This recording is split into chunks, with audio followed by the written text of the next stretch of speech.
But I'm so glad I did. And because it was, apart from the whole fact that I wanted to finish and this medal is very, very important to me, it just forced me to go into another dimension that I didn't know I had.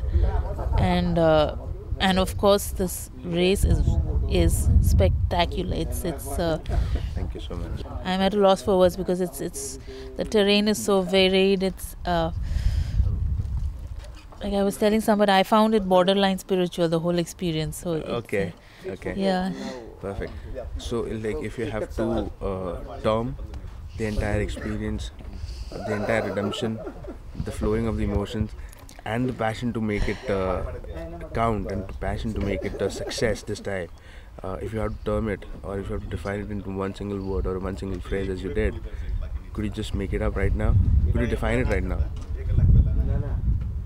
I would say it's just spiritual, and it was something that was deeply personal to me. I don't know how to describe the experience. It's not just the experience was special, not just from a race perspective, and I must make a mention of it here. One of the an equally contributing reason for me to come back to this race was want to finish the race and experience the race, which was cut short last time.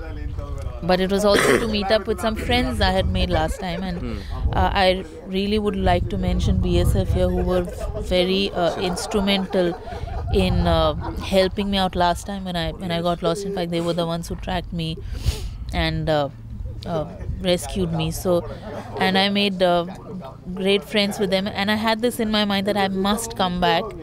And I have to say thank you. I met them very briefly, and that was when I was rescued. I don't know if I had thanked them enough, and I had to come back and meet them once more. And of course, I had to do the race. So my mind was made up that I'm coming back this year.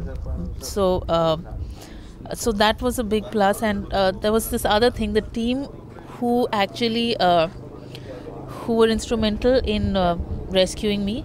They were earlier in the BOP Karni and Machi. That's where I was found. So I messaged, their chief, and I said, "Oh, I'm coming, and I'm doing this race, and I want to meet the team." And I never really got a chance to say thank you properly. So he said, "Oh, but we've moved to BOP Kuda, and that's on 161 route." So that was also one of the reasons I said, "Okay, then let me do 161." And anyway, there's this opportunity, and that is also a nice plus. And I'm glad I did, because I got to meet the team there. And they are fabulous as usual. And the entire BSF team, it's not just that BOP, the entire BSF team has been so fabulous in coordinating and looking out for us. And I would attribute, I don't think I would have made it today without the support that I got from BSF. I really would like to mention that. Thank you so much.